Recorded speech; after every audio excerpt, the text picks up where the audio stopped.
When I was a kid, I lived in a 2-story house. There was a staircase that I will always remember. It was made of wood and was very old. It had been there since we moved in. Under the staircase, there was a space. It wasn't big enough to be a room, but it was sufficient to be used for storage. My parents had repurposed it as a storeroom. The steps of the staircase were hollow, so you could see into the space below. During my secondary school years, I got into gaming, League of Legends to be exact. I would play until midnight. One night, as usual, I was gaming until late, around 3 a.m. I felt hungry and went downstairs to make myself some instant noodles for a late-night snack. After I had made my cup of noodles, I decided to take it upstairs and enjoy it while queuing for my next game. As I stepped onto the staircase, I suddenly felt a distinct wet sensation on my toes. I froze and thought, "What was that?"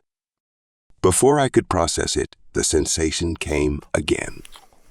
It felt like something was licking my toes. I squinted and peered into the space beneath the stairs. I wish I hadn't looked. The space beneath is dark, but I could make out something lurking underneath. There, I saw a long, pink, pointy tongue retracting from my toes back into the storage area. I caught a glimpse of what the tongue was attached to. A pale creature, vaguely humanoid in shape. It curls its body in a fetal position, both of its short arms hugging its knees. What tells me it's not a normal human are its facial features. It has 2 small marble-sized white eyes, 2 slits for a nose, and a big unhinged jaw from which the tongue protrudes. I shouted, ran upstairs, flipped my cup of noodles all over the stairs, and dashed straight into my parents' room to wake them up. They got up, and I told them I had seen someone hiding under the stairs. They immediately checked the space below and found nothing, except for my spilled cup of noodles. My father confiscated my computer after that, blaming my sleep deprivation for making me see things in the middle of the night. After that incident, I never left my room at night and always kept it locked and avoided the space below the stairs at all cost until we moved out 2 years later. This is the only time I've encountered this strange being. I still never found out what that thing was. Maybe it just wanted a taste of my instant noodles.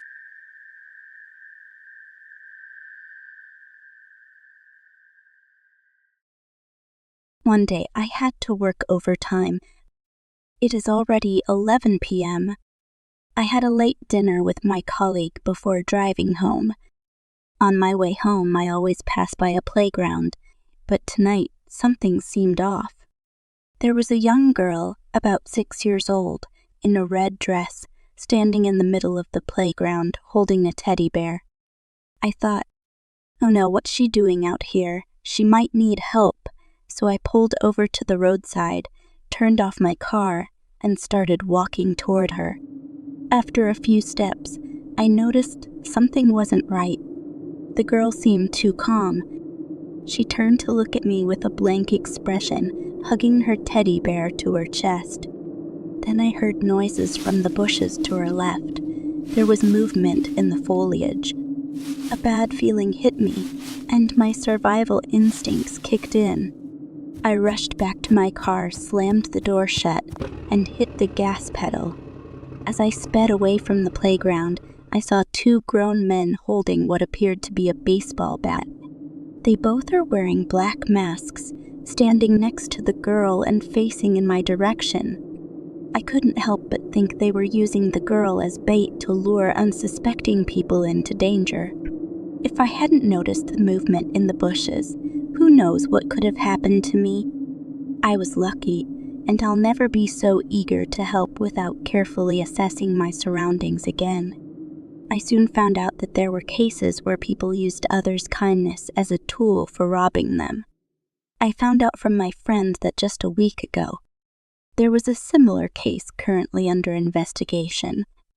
Although a slightly different technique was used to lure the victim, a man is beaten up and robbed of his possessions and his car after stopping to help a girl with a flat tire by the roadside at midnight. As soon as the man came alone to help, two big men jumped out from their hiding place and cornered the victim, using the girl and his own kindness as bait. What I learned from this is that kindness is not always repaid. Please be careful when you decide to help and be aware of your surroundings.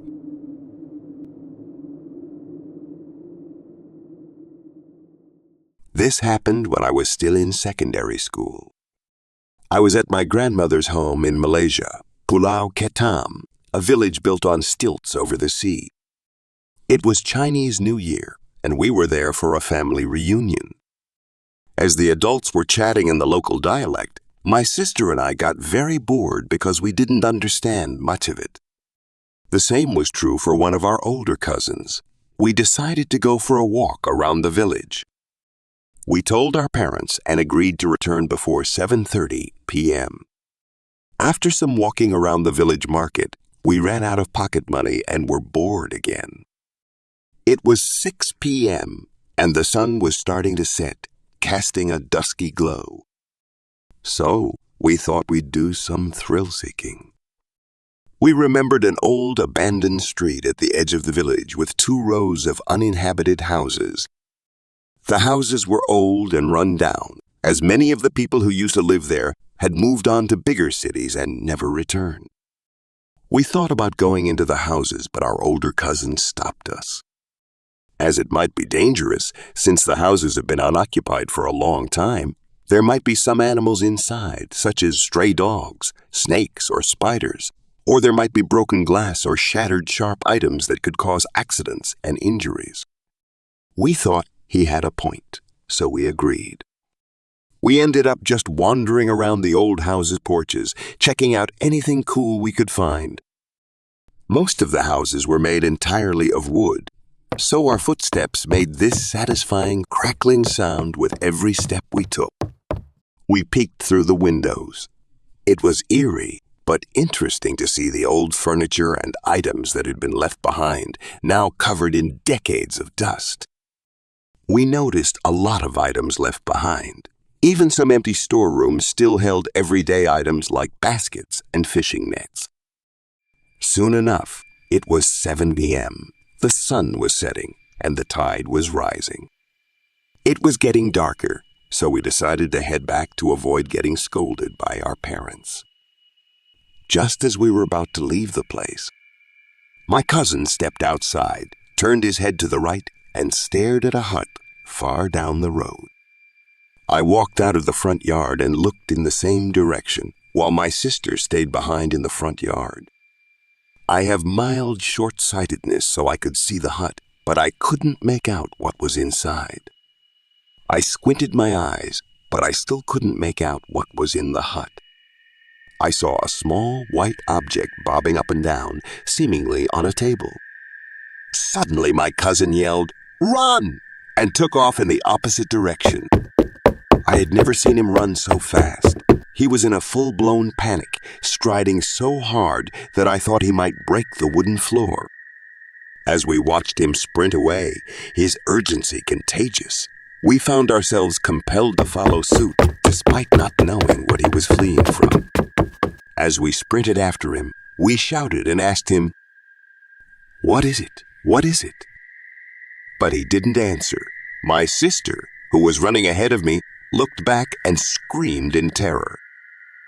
This only heightened my fear and confusion. After about 5 minutes of sprinting, we finally reached the main road, where there were vendors and people. We'd never run that fast and for so long before. By the time we stopped, we were soaked in sweat, panting like crazy. Both my sister and cousin were so shaken that they were silent all the way back to our relative's house, leaving me with a sense of unease from their reaction and feeling thoroughly bewildered. I didn't dare ask any questions. I was just catching my breath. After dinner and cleaning up, we were upstairs playing PlayStation while the adults continued chatting downstairs. I finally had the chance to ask, "Hey, what did you guys see? What happened back there?" My cousin turned to me and said, "It was a head, a floating head with white hair, like an old man's."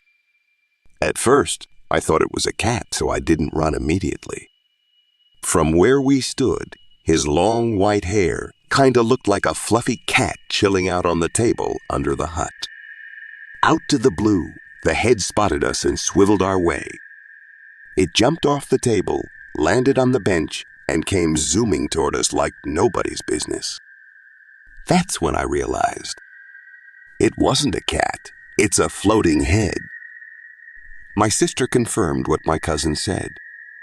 She told us that when she looked back while sprinting, she got a good look at the head. It had no eyeballs, no teeth, just a creepy grin plastered on its face as it closed in on us.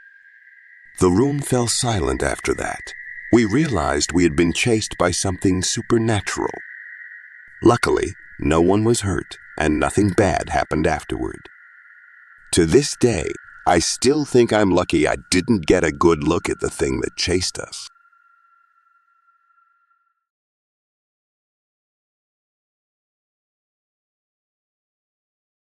This happened during a camping trip with my university friends. We were camping in the Borneo forest in Malaysia. There were 12 of us in total, a mix of both males and females, and it made for a very happy and cheerful camping atmosphere. We set up tents, gathered wood, made a campfire, and had dinner. Later, we played truth or dare around the campfire. Nothing out of the ordinary happened the first night. Because we were quite far out in the wild, we had 2 people stay up for night watch. However, later that night, I encountered something strange. I woke up in the middle of the night, needing to go to the bathroom. Since we didn't have any facilities, I told the 2 on night watch that I was heading into the bushes about 100 meters straight ahead from the campsite.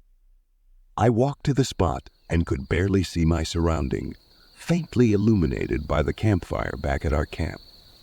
I squatted down with my back to the campsite and began my business. I stared blankly into the forest ahead of me, listening to the sounds of crickets and other insects.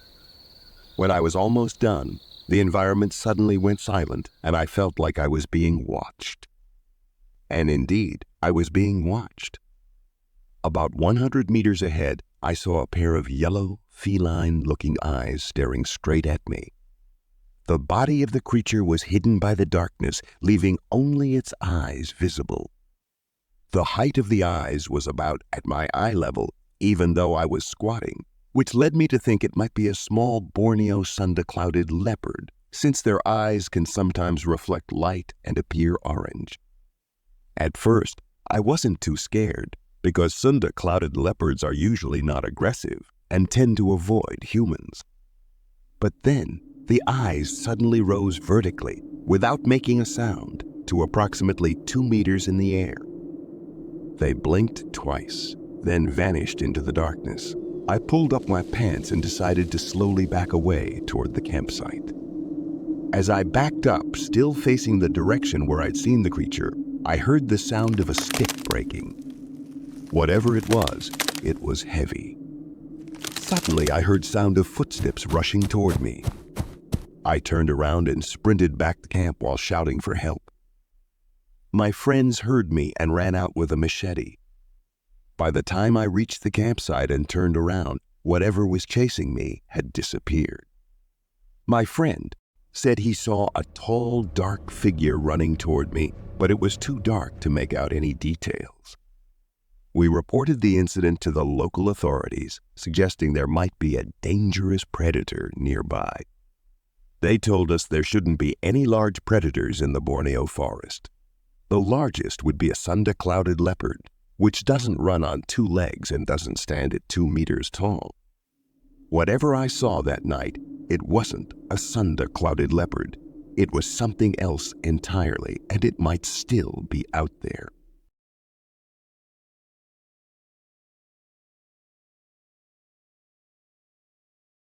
This chilling incident happened when I was in college, living with my friends in a shared dorm. There were 6 of us, all girls packed into one room. Before I start, let me describe the layout of the dorm, as it's crucial to understanding the events later. As you enter the room, 6 beds are arranged side by side, each against the wall. At the far end of the room, in the top corner, is the bathroom. A wall separates the bathroom from the rest of the room, and my bed is right next to this wall. My friend Layla's bed is directly opposite mine, giving her a clear view into the bathroom if the door is open. Now, we all agreed to keep the bathroom door closed after use, but sometimes we'd find it inexplicably open. In the middle of the night, we'd often hear the creak of the bathroom door opening. With 6 of us sharing the bathroom, we initially blamed each other for leaving the door ajar. However, it soon became clear that something far more sinister was at play. One night, we were all jolted awake by a blood-curdling scream from Layla, who slept opposite the bathroom. We jumped out of bed, switched on the lights, and rushed to her side, asking what had happened. Layla's bed had the only direct line of sight into the bathroom, and what she described was absolutely terrifying. She said she'd been awakened by the sound of the bathroom door creaking open. Looking over, she saw the door slightly ajar. But instead of a clear doorway, she saw something trying to emerge from the darkness inside. A dark, rounded object bobbed out from the bathroom. As it became clearer, she realized it was a head, but she couldn't see its face. Long black hair hung from it, and then, with a sudden unnatural twist, the head snapped around 180 degrees. The entity crawled out of the bathroom towards her on all fours in a manner eerily reminiscent of something out of Ju-on. That's when she screamed, waking all of us up. We rushed to check the bathroom but found nothing, only the open door. We tried to calm Layla down, though we weren't sure what to do. We wanted to believe her, even if her story sounded unbelievable. The next day, Layla fell ill and moved out to a new dorm with another friend. The rest of us, unable to move immediately, were left in the dorm, now filled with an air of dread. After Layla's incident, we became increasingly unnerved. We began using the bathroom only with one of us standing guard outside. It felt less terrifying to have someone to talk to while you were inside, especially after knowing some otherworldly being might crawl out. One night, while I was accompanying a friend during her bath, I sat outside the bathroom scrolling through my feeds. I heard her singing, and it sounded far better than her usual singing. So I complimented her and said her singing had gotten a lot better. The singing abruptly stopped. My friend rushed out of the bathroom, finishing her bath in a hurry. She looked at me, pale and wide-eyed, and said, "I wasn't humming. I thought it was you." Something was inside the bathroom with her, singing while she bathed. This was enough to make us vow never to use the bathroom at night again. We installed a lock on the bathroom door, locking it from the outside after each use. Call us paranoid, but that's what we did. The situation only grew more terrifying. Sometimes, in the dead of night, we'd hear soft knocking from inside the bathroom. Occasionally, we'd hear the door shaking as if something was trying to come out. We reported everything to the owner of the dorm, but he didn't seem surprised. It was as if he already knew about the occurrences and dismissed us as overreacting. We asked if anything bad had happened in the dorm's past, but he refused to give us any information. Once we found a new place, we moved out immediately. The memory of that bathroom still gives us chills.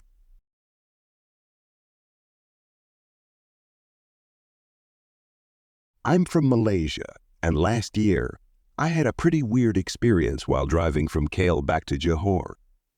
It was the rainy season, and the roads were wet from a recent shower. Even though it was slippery, I was in a hurry to get home, so I was driving pretty fast. The road was long, narrow, and really dark, with dense forest on both sides. This stretch of road was in the middle of nowhere, with no streetlights. If I turned off my car's lights, it would be pitch black, Looking in the rearview mirror, all I could see was darkness. At one point, I drove through a swarm of winged ants. It is not too uncommon to see a swarm of winged ants in this area, especially after rain. These ants swarm to places with light, like my car's headlights. They splattered all over my windshield, making a huge mess. Using the wipers just made it worse. This wasn't the first time this had happened to me, so I grabbed a newspaper from the back seat and got out to clean the windshield manually. There were no other cars around, just me, the winged ants, and my car. It was pitch black, and I just wanted to get the job done quickly and get back inside. As I was cleaning, I noticed something in the forest. It looked like a person's head peeking out at me. It was so dark that I could barely see. Then, the figure stepped out from the shadows and I got a clearer look. This thing was huge, making the trees look small. It was about 2 meters tall, with a body covered in thick black fur, but its face looked kind of human. We stared at each other for a few seconds, which felt like forever. Just then, another car came along and stopped next to me. The driver asked if I needed help, thinking I was stranded. I thanked him and looked back to where I saw the creature, but it was gone. I thanked the man again, and we both went on our way. When I got home, I told my family what I saw. They said it might have been an orang mawaz, the Malaysian version of Bigfoot. I wasn't really scared, more like intrigued and kind of lucky to have seen something so rare. But that night, the image of those eyes and that huge figure stayed with me.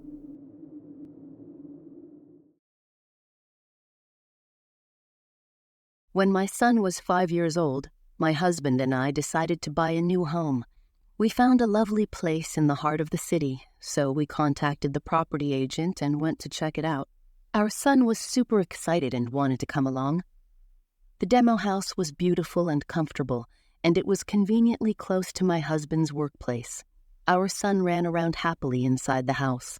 The new house wasn't fully built yet, and we would have to wait a few months for it to be ready. While my husband was negotiating with the property agent, trying to get a cheaper price, the agent mentioned that there was a cheaper unit in a building next block. Intrigued, we decided to check it out. The cheaper apartment was at the far end of the building, the very last unit in the corridor. The building was relatively new, so it wasn't fully occupied yet. When we walked in, we were impressed by the size of the apartment. It had a living room and 6 rooms, which was a great deal for the price. Everyone was happy, especially our son, who was jumping around and exploring the place. The property agent took us to the kitchen to explain the details to my husband, and I was thinking about what a good deal we were getting. Suddenly, my son came into the kitchen and interrupted the conversation, saying, "Big brother, who is the man on the ceiling?" The property agent turned around, clearly annoyed, and asked my son, "What man? Where?" "He's behind you, sticking to the ceiling like Spider-Man," my son replied happily. I quickly picked up my son and apologized to the property agent, explaining that young kids sometimes speak nonsense. We finished the tour and walked out of the apartment. As soon as we got out of the house, my son waved into the empty apartment, as if making a farewell gesture. This freaked my husband and me out a little. We decided not to buy the cheaper apartment and went with the more expensive one we first visited.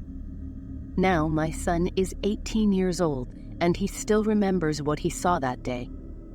As a kid, he didn't know about ghosts or anything supernatural since we didn't let him watch horror movies or shows at such a young age. He described seeing a black, human-shaped fog as soon as we entered the cheap apartment. At first, it followed us around, but when we got to the kitchen, the figure started crawling on the ceiling like Spider-Man. He couldn't see any features on it, but had a strong feeling it was male.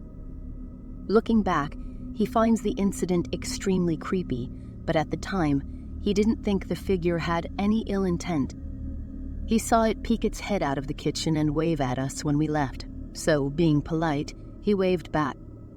Whatever it was, we're just glad we didn't take the deal on the cheaper apartment.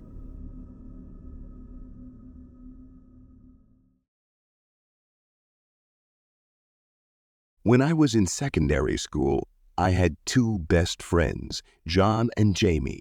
We always hung out together during breaks and after school. We were inseparable. At that time, there was an obscure urban legend called Four Corners. The instructions were simple yet eerie. Find a room with no windows and no light at all, with four corners. Perform this game preferably at night. To play this game, each player must stand alone in each corner, facing the wall, leaving one corner unoccupied. Imagine the setup. The first player moves to the second player's corner. While moving, you should face the wall and walk sideways. When you reach the next corner, tap the player's shoulder, and then the first player stays in the second player's corner. The second player then moves to the third player and does the same. After that, the third player moves to the fourth unoccupied corner. At this moment, the third player should make a coughing sound or say something like, "Excuse me," then proceed to the next corner, which is also an empty corner, say, "Excuse me" again, then proceed to the next corner, where the third player should meet the first player and tap their shoulder. Repeat this several times, and you might make something from the other side of the world join your game. We found this urban legend intriguing, so we decided to try it in our school. There was an empty storeroom inside our classroom, unused and totally empty. Though we called it a storeroom, we never really knew its purpose. It was a moderate size, about 2.5 meters on each side, and square. That night, we sneaked into the school, slipped past the guard, climbed a nearby tree, and entered the first floor where our classroom was located. We moved while squatting to avoid being seen by the guard.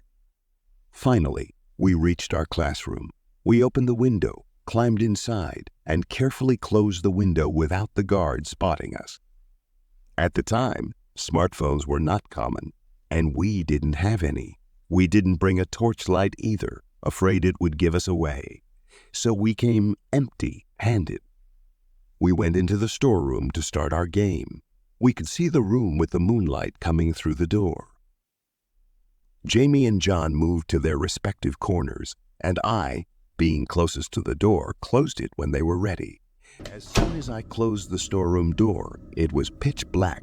Without our vision, the game began. I, being the first player, moved slowly, hugging the wall with both arms, inching towards John. Expectedly, I touched him at the corner, then felt John move away towards Jamie. I heard footsteps stop, assuming John had reached Jamie. Then I heard different footsteps heading to the far corner, which should be Jamie moving to the unoccupied corner.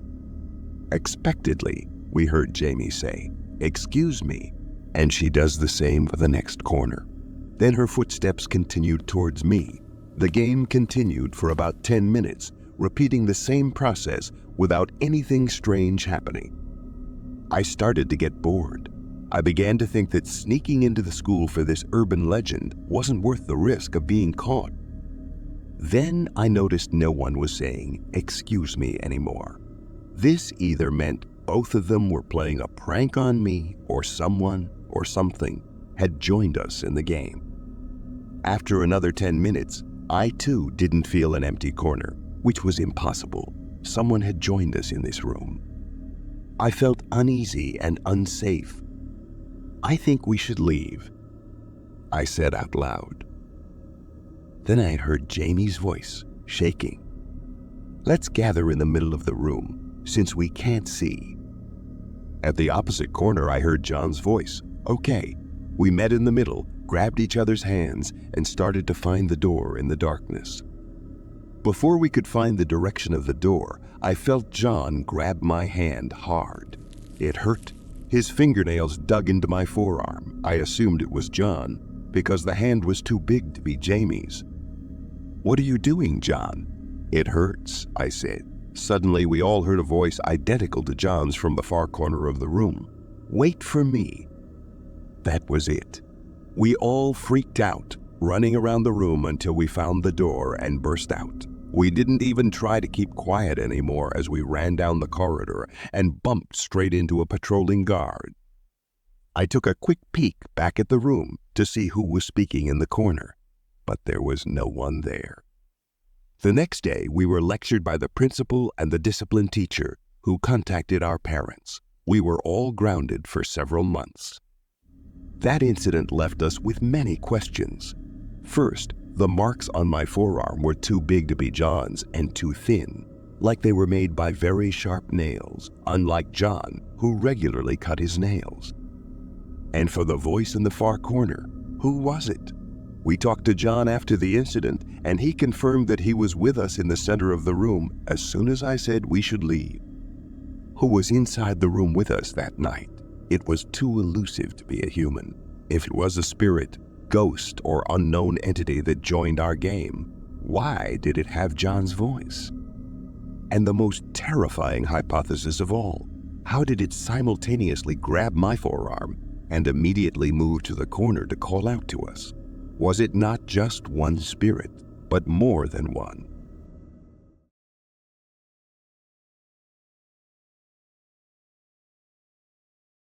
Last year, I worked as a parcel packer at a small e-commerce company.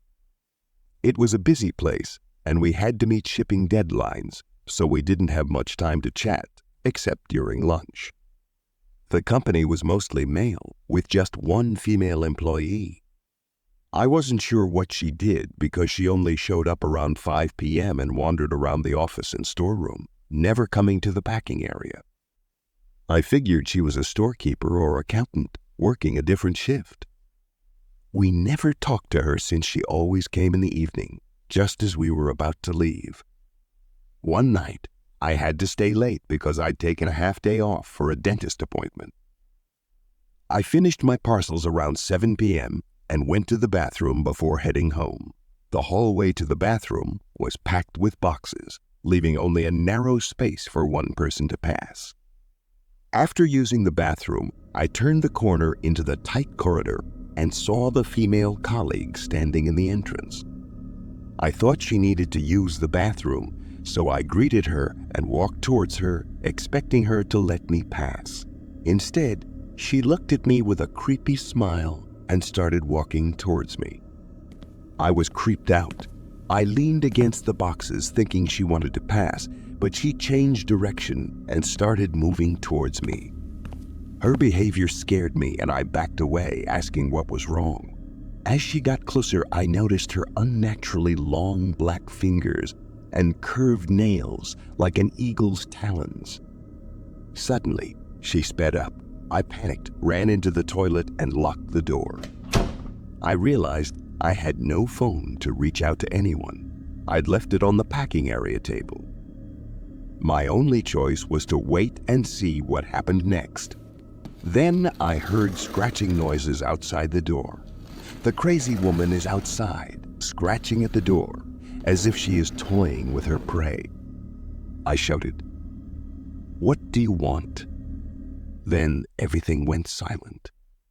I stayed in the toilet for what felt like an hour or two. Finally, I gathered the courage to open the door. Deciding it was too risky to go back for my phone, I slowly stepped out and peeked into the corridor. No one was there. I took a deep breath and ran for the stairs to the exit. As I reached the steel gate, I heard footsteps running from the packing area. I knew it. She expects me to return for my phone. Fortunately, I didn't. I managed to open and close the gate before she reached me.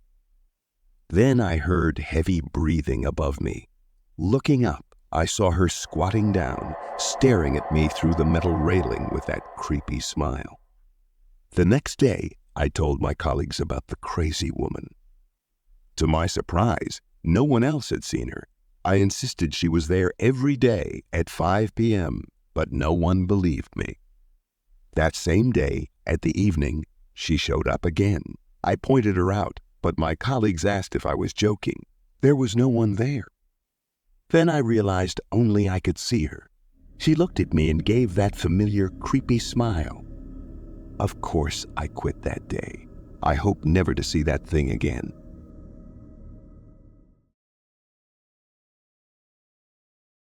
Last year, I attended my cousin's wedding with 2 of my children. My younger daughter, Lily, is 6 years old, and her brother, Alan, is 10 years old. My husband was not available at the time and works overseas. So, to attend the wedding dinner, I had to drive a long distance to reach my cousin. The drive was about an hour and a half long. After we finished the wedding dinner, it was already 11 o'clock. I have mild night blindness, and driving at night is very hard for me. So one of my cousins invited me to stay back at her office. Her office is located nearby, only a 10-minute drive away. The office layout is elongated. She bought 3 shop lots and joined them together into a 3-unit office. The second floor of the office is used as a rest area for her employees. She said we could sleep there tonight since no employees were using it. The layout is as follows. When you enter the office, you enter a main lobby, and on the left side is a small room equipped with a bed and a toilet.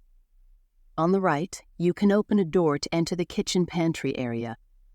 To the right of the kitchen, you can enter the final section of the shop lot, which is a laundry area.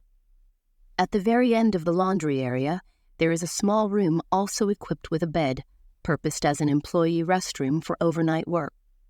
Beside the room, there is a toilet. Do note that the door you need to pass through into the laundry area is extremely heavy and old, which you need to push very hard, making a very loud dragging sound. My cousin didn't bother to change it as it is still functional.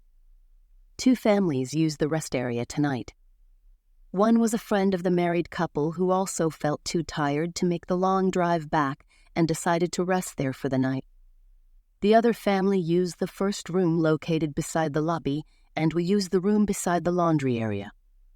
After we took a bath and settled down, we all went to bed after closing all the doors and windows. Since I and the other family did not know each other, we did not talk much and felt more comfortable with the kitchen and laundry doors closed, providing more privacy. In the middle of the night, I woke up for a restroom run. The toilet door was a plastic corrugated folding door. While I was still doing my business, suddenly, someone started pulling the door from outside. I instantly called out, "Wait a minute, almost done." The door stopped shaking. Just after a few seconds, the door was being pulled with greater force, like someone outside was trying to get in. I thought it was my son. I yelled out, "Alan, is that you? Mom is almost done." Then, the shaking stopped again. Just after a few more seconds, when I had just finished flushing, the door started shaking again, but this time very softly. I immediately pulled the door open while it was still shaking. And to my shock, no one was there, just the empty laundry area with the heavy door closed. Suddenly, I felt creeped out. I didn't think it was the other family. If they wanted to use this toilet, they would have had to open 2 very heavy and obnoxiously loud doors just to access the laundry area, which I would have certainly noticed. This meant that no one had opened the doors before. This meant that whoever was shaking my door was either in the laundry area or in our bedroom. I checked every corner of the laundry room and found no one. Then I thought maybe Alan and Lily were playing a prank on me. I went into the room and saw them fast asleep. This confused me even more. There were no windows, and the ceiling of the laundry area was also pure concrete. It was impossible for someone to hide in this area unnoticed. This creeped me out, but I had no choice but to go back to the bedroom, lock the door, and go back to sleep. The next morning, I told both of my children about the incident last night. They, of course, said they had not woken up and gone to the bathroom. If it wasn't my children, who or what was shaking the toilet door in the middle of the night?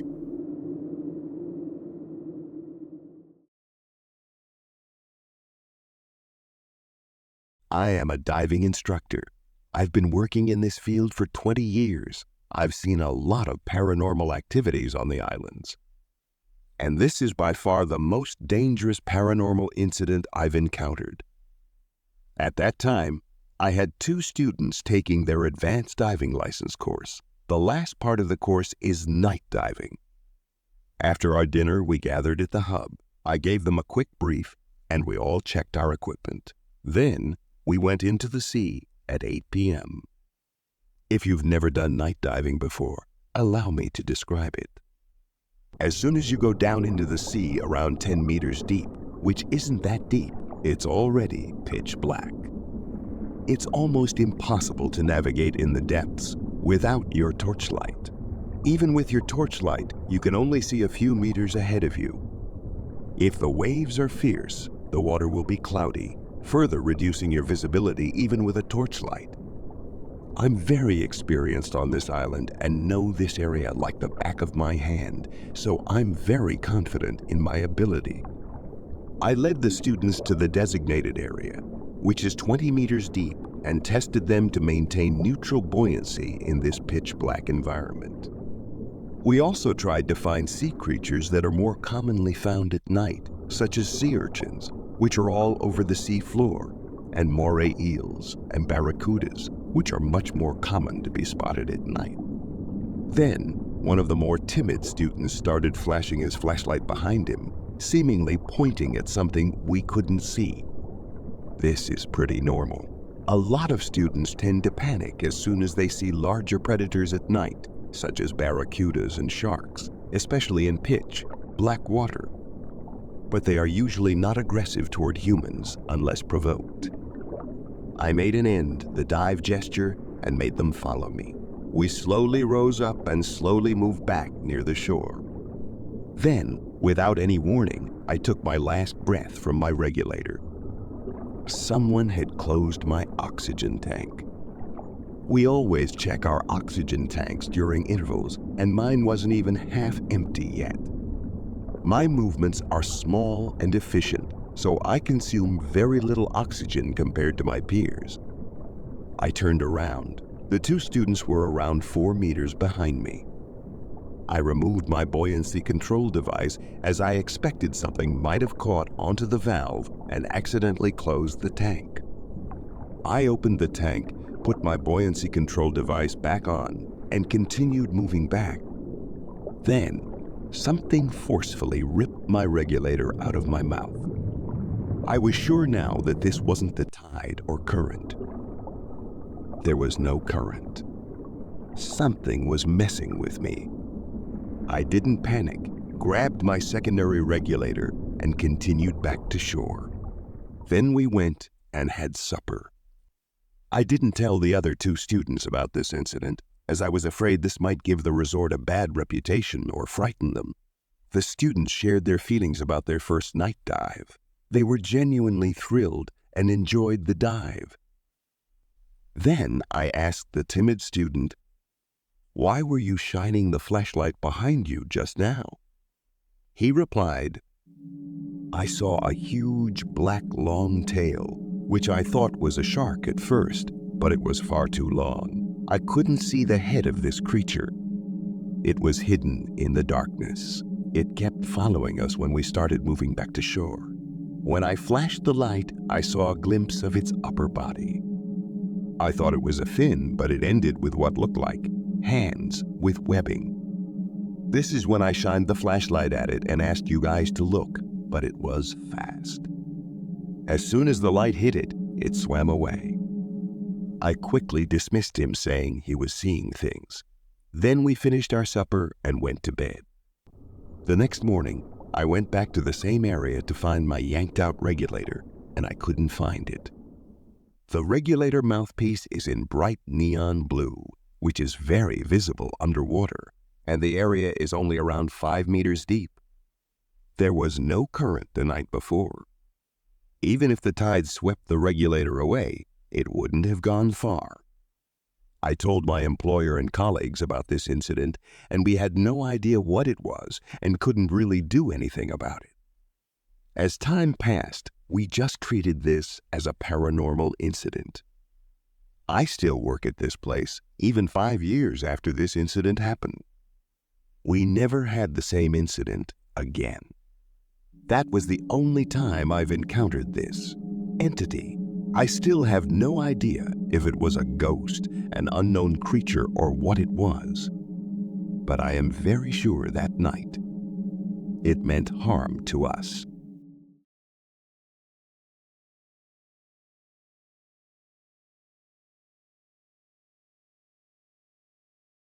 This happened to me a few years ago. At that time, I was still living alone. I didn't have any family members I could rely on. My parents were well and still alive. They treated me poorly since I was a kid. Abuse, neglect, you name it. I chose to live alone and be independent, working on my own and renting an apartment. So I was working as an event manager. I usually left my house at 9 in the morning and came home around 8 in the evening with a very predictable schedule. One day, I noticed the chair at my dinner table had moved out. This was weird because I'm a very neat and tidy person. I always made sure everything was in order before I left. I moved the chair back and thought nothing of it.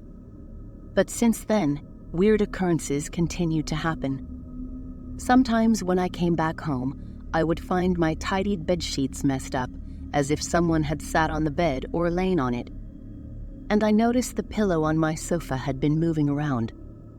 What made me think that something was very wrong was that one day I came home and saw my bathroom had black, dirty, wet footprints. This confirmed to me that someone had come into my home and used the bathroom. I had been gone for at least 9 hours, and the bathroom should have been dry when I came home. This scared me, and I checked around the house, but I found nobody. After checking around, I felt like whoever was in my house had left.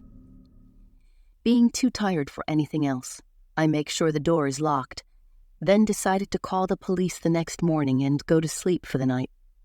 In the middle of the night, I heard a distinct sound from my front door. It was the sound of my electronic lock unlocking. I immediately jumped out of bed and a horror struck me. Whoever had been visiting my home was back. Without any weapon, I grabbed my bedside lamp with one hand, my phone in the other, and slowly moved towards the front door.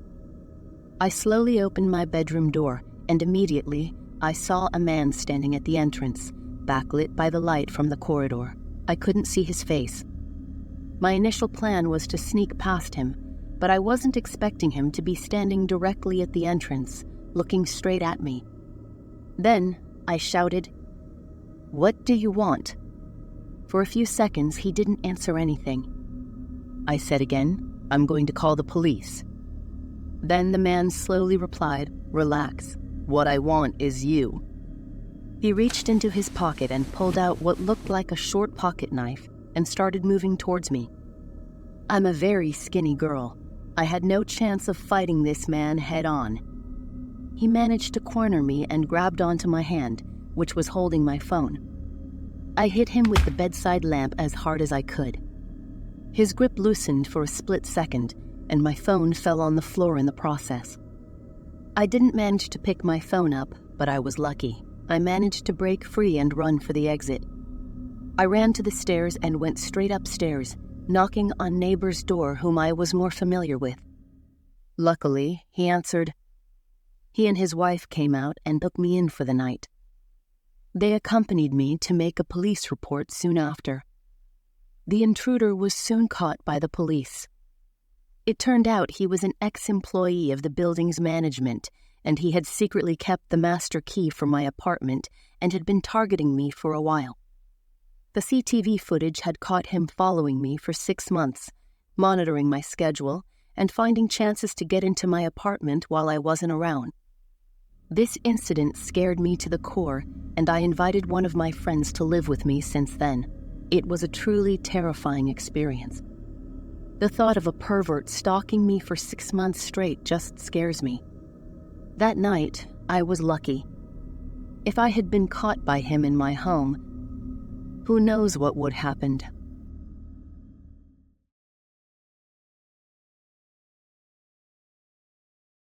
I work as a part-time stuntman. Sometimes we shoot movies in abandoned places. You might notice Lots of action movies have fight scenes in old empty buildings. This time, the production team chose an abandoned police station for filming.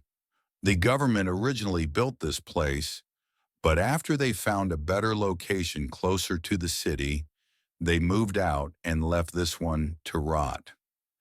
To get there, we had to drive 10 minutes off the main road. The place had been abandoned for so long that trees and plants were growing wild around the building. Our call time was 6 p.m. We all gathered outside while the production crew went in to set up lights for the scene. By 8 p.m., the fight choreography was ready and we started filming. The scene went like this. The main character fights one of the bad guys. That's us, the stuntmen. Then two more guys ambush him from behind. Me and my colleague were the ones assigned to do the ambush. The first stuntman fighting the protagonist was John. They were fighting in the corridor. Chris was supposed to attack next from behind, and I was the last guy hiding in an empty room, waiting for my cue. While they were filming the first part of the fight, I stayed inside the empty room. But something felt off. I couldn't shake the feeling that someone was behind me. I looked around and saw a small white face peeking from the hollow ceiling. My first thought was, "Oh no, what the hell is that?" I wasn't exactly scared, but I felt uneasy. I couldn't leave the room, or else I'd ruin the shot by appearing on camera. So I crouched as far away as I could from whatever was in the ceiling and tried to focus on the fight scene ahead, waiting for my turn. But the feeling of being watched kept getting stronger. I turned around again. That thing, it was now behind a table, peeking at me, grinning. Its mouth is filled with jagged, uneven teeth. That freaked me out. Just then, the director shouted my cue. I ran out of the room and performed the scene. Luckily, it was a good take, so we didn't need to redo it. But after we wrapped up, I glanced back into the room. That thing jumped onto the table, then crawled back into the ceiling. I told my colleagues about it later, but they said it was probably just a squatter hiding in the building. But I don't know, man. Whatever it was, that was terrifying. Back when I was a student, I rented a cheap room right outside my college. Every night when I tried to sleep, I always felt a little uneasy, especially when the room was pitch black. So I bought a motion sensor nightlight. That way, if I woke up in the middle of the night, all I had to do was sit up and I wouldn't have to face the darkness. At first, I was satisfied with it, but as final exams got closer, I started waking up more often.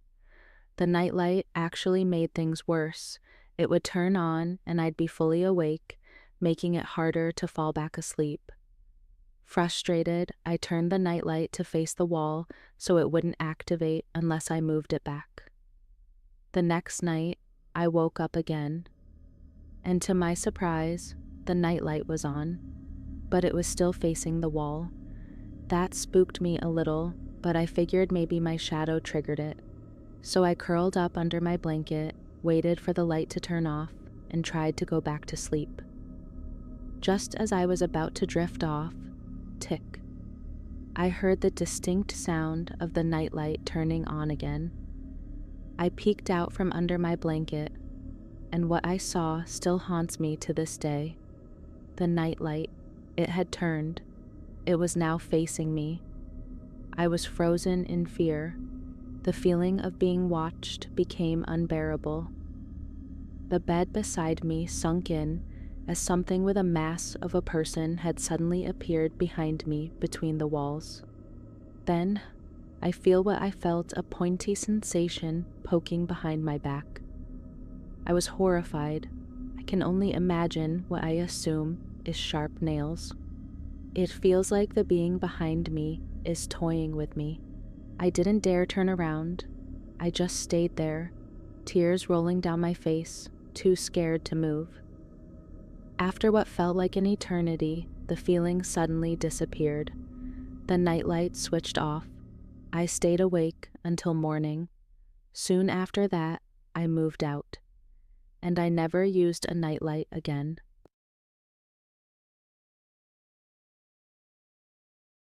My cousin lives in an old apartment with her mother. They're a divorced family, and we're the only relatives working in the city. The rest of our family is back in our hometown. So during Chinese New Year, I was the only one visiting her. I brought some gifts, and we caught up about life. After her mom gave me an ang pao and her blessings, I got ready to leave. They walked me to the front door, and I left alone. They lived on the third floor, and the corridor was dark, even though it was the afternoon. The adjacent building blocked all the sunlight. The elevator was at the end of the corridor. As I walked toward it, I noticed something. One of the apartment doors was half open. Curious, I glanced inside. A child was standing there holding the door open.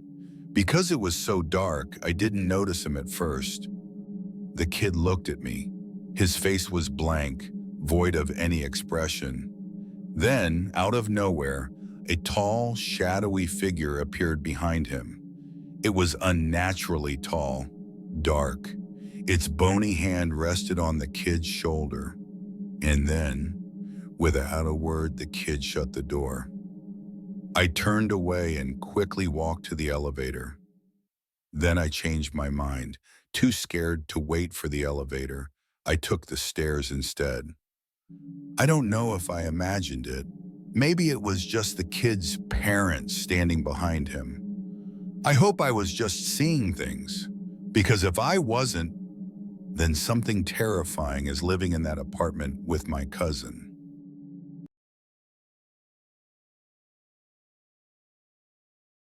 I used to have my own room and a bed all to myself. At that time, I was 15 years old. Strange things always seemed to happen near my bed. There were many subtle incidents, but the following were the most obvious ones. One time, I was scrolling through my phone on the bed, snacking on some biscuits. I placed the unfinished biscuits on the floor just below the bed. After a while of scrolling, when I reached down for the biscuits, they were gone. I looked everywhere for them, but they had vanished. I was home alone at the time, and I didn't have any pets. I couldn't explain where the half-eaten pack of cookies had gone. It raised an eyebrow, but it didn't concern me just yet. I also had a habit of placing items on the floor near the head of my bed, especially my spectacles. Sometimes when I woke up, I'd find the items shoved far under the bed. I distinctly remembered placing my spectacles near the head of my bed, as I usually did. This happened about once a week. It didn't raise any concerns, though, as I chalked it up to me probably kicking them while I slept. But soon the incidents became more frequent. One night I was awake and needed to use the bathroom. I reached for my phone to check the time, and as expected, it wasn't there. I assumed it had been kicked under the bed again, so I leaned over, hanging my head upside down to look beneath the bed. With the faint light from the window, I could barely see the phone. As expected, it was under the middle of the bed. When I reached for it, the phone screen suddenly lit up by itself, and there it was, a face staring right at me from behind the phone. Although only illuminated by my phone's light, I could tell the face looked human, but I couldn't tell if it was female or male. Its expression was completely blank. The face was positioned directly vertical to the floor, deep under my bed. I don't think a real human could position themselves that way. If they had wanted to, their body would have been stopped by the wall. I was so shocked I froze. After a few seconds, the thing moved the phone further back under the bed. I snapped out of my trance and immediately turned on the light, then looked under the bed again. Nothing at all was under my bed. My phone was also gone. I was terrified and confused. What was that thing? I couldn't sleep and stayed awake all night. The next day, I told my parents what I had seen. They didn't question me, but immediately removed my bed, leaving only the mattress on the floor. They asked my brother to sleep in the same room with me and also gave me a replacement phone. Strangely, my older brother didn't ask any questions and agreed right away. I tried to ask them what that thing was under my bed, but they always found ways to avoid the question. They clearly knew something I didn't. What was that thing? Did it only show up under the bed? Did it need to fulfill some condition to appear? What did it want? How long has it since been here? And what if that night I had reached for my phone? Would I still be here? If my parents really knew something about the creature under the bed, I hope they'll tell me in the future.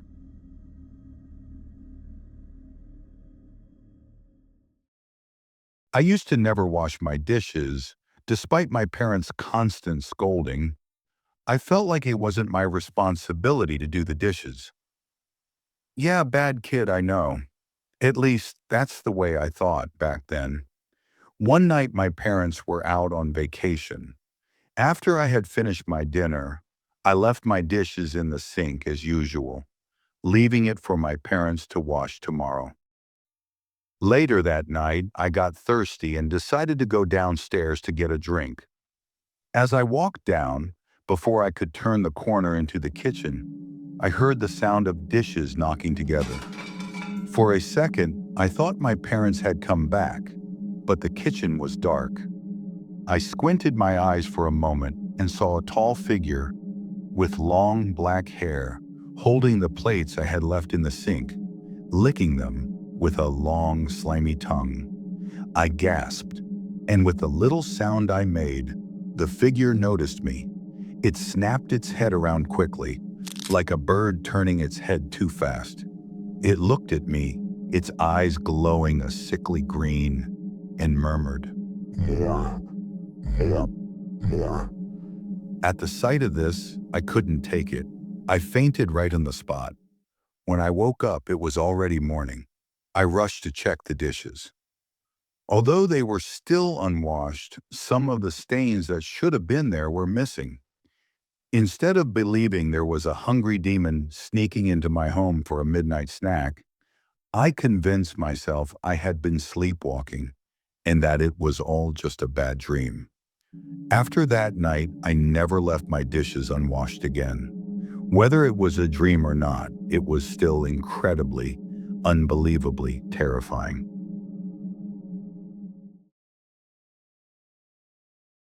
I work as a driver. One day I got a job to take my boss to the airport at 4:30 a.m. I had some other work earlier, so I decided to stay awake that night. At 2:30 a.m., I drove to a nearby restaurant that I always go to. This restaurant usually stays open until 1 a.m., but by the time I arrived, it was already past closing. When I walked in, I saw Kelvin, an acquaintance of mine, who is also a driver, sitting there. Since we both know the owner well, they let us sit outside the shop and served us some food, while the owner was busy cleaning and closing inside. We were the only customers left, and there was no one else around. So we pulled out our phones and started scrolling, passing the time. After some time had passed, Kelvin stood up and started walking toward his car. I asked him, "Where are you going?" He didn't answer, still looking at his phone. I continued scrolling, not thinking much of it. Suddenly, the temperature dropped drastically around me. Then what felt like a wave of coldness climbed up my back. It was as if 2 or 3 pairs of hands were gliding up my spine. I jumped up, my heart racing. My first instinct was to run toward Kelvin's car. He saw me running and unlocked the car, letting me in. He asked, "You felt it too?" I was still shaken, so I replied, "What was that?" "You felt it too?" He told me he had felt the same strange sensation just a few seconds earlier. He thought it was weird, but wasn't sure what it was, so he didn't want to bother me. He decided to get up and head to his car. When he saw me running toward him, he realized I must have felt the same thing. Just as we were talking about it, we heard a loud bump on the car window. We looked out and saw several small, palm-shaped fog marks appearing on the window. We were both shocked and completely creeped out by the sight. After that, I went to my car to head to work. Kelvin and I became good friends after that night. We still occasionally bring up the incident, imagining it as a spirit with 3 pairs of arms. We joke that it must have looked sick and terrifying. We still visit that restaurant, but we've never had another encounter like that since.